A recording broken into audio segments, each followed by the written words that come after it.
everybody, Harper Jones with Bow Tiger, and you are watching Saturdays with Harper. And I can tell you guys that spring has officially sprung. The birds are chirping, the flowers are blooming, it's beautiful outside. And a couple video blogs, or maybe one or two video blogs ago, we did discuss going outside with your kids and making sure that they're sunscreened up and their skin is just really protected from those harsh rays. Well, there's another culprit to being outside quite a bit, especially in the spring, and that is seasonal allergies. So I thought that we'd touch a little bit on that subject today, just discuss some different ways that you can determine if your child suffers from seasonal allergies, and then also some ways to alleviate the symptoms of allergies. Now, the first thing that you want to think about when you're wondering if your child has allergies or not, of any kind, is that there is their family history of these allergies. If you really, or your mother, or your husband, or your husband's father, like myself actually, unfortunately, suffer from seasonal allergies, it is very likely that your daughter or son will as well, just like my daughter. Also, this is not just seasonal allergies. If anybody suffers from a pet allergy or a food allergy, you want to kind of be on high alert for these things with your kids as well, because it's very likely that they'll kind of inherit that allergy as well, unfortunately. So back to the seasonal allergies though, how can we determine if it's seasonal allergies and not something else? A lot of the time during seasonal allergies, if there's a high pollen count, the symptoms will be a lot worse. The symptoms like congestion, watery, itchy eyes, a lot of coughing, but a very dry cough. These are all symptoms of seasonal allergies. Another thing that kind of makes it a little difficult to determine is ear infections, and kids that get ear infections are most likely suffering from seasonal allergies as well, but only so long as these symptoms only occur during allergy season, during the seasonal allergy season, which is typically spring and summer. And also you want to make sure that any of these symptoms are never in addition to a fever.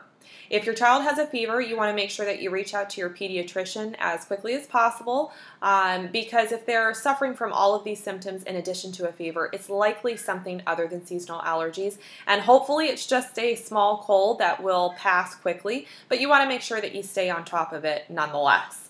Okay, so how can we alleviate the symptoms of seasonal allergies? We cannot completely get rid of seasonal allergies. It's just not possible. So how do we alleviate the symptoms? Now, first of all, I am one of those in-between moms. I'm not the mom who has to go to the pharmacy every time my child is sick, and I'm not the mom who stays at home and tries to use all the home remedies. I really try to use a mix of the two to make sure that my child is as comfortable as possible. So I have found two medications, and we're going to start with pharmacy first. I found two medications that I really like to alleviate her symptoms, and that is Claritin, the kids version of course, and Flonase. Now I have to say that Flonase for congestion works the best. It really breaks up the congestion super fast, but the way you have to administer Flonase, which of course is through the nose, is not the most liked by children. I would say that Claritin is probably a bit easier. It's once a day, it's provided in just a chewable format, and it actually tastes good to them, so they don't mind taking it. But I do really like Flonase for the fact that it really alleviates the symptoms quickly. So although we have a 5-minute tantrum over having to take it, once it's taken, within 20-30 minutes my child's feeling great. Okay, so home remedies, I do use some home remedies as well, and I try to use these remedies when maybe the pollen count's not quite as high, the symptoms aren't quite as bad, and I can get away with home remedies to really alleviate as much as I can. The first thing you want to think about is a lot of the time with allergies, another symptom that comes along is a rash. It can be anywhere on the body. It can be super itchy, sometimes even painful. And you obviously don't want your child to have to suffer this pain from this rash from seasonal allergies or anything else. Ways to alleviate that: you can do an oatmeal bath or put a little bit of baking soda in their bath. That will certainly help. Also, any lotion with aloe vera really comforts and soothes the skin and helps along with that rash. Another thing that my child is not a big fan of, but they work really well, are nasal flushes. A lot of the time it can be a saline solution that you use, and that really just flushes out any of the congestion that's in the nose. It is not a pleasant experience. It's not a pleasant experience for me nor my daughter, but it really works.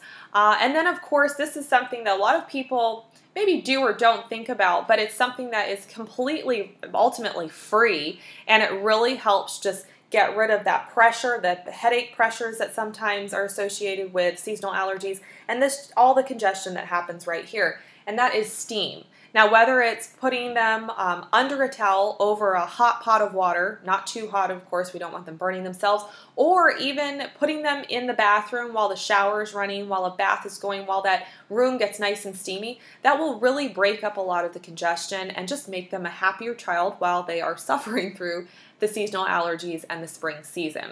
Now, of course, if you guys have any questions or comments to this video, I would really love for you guys to reach out. I'm happy to answer any questions and touch on any comments that you guys might have.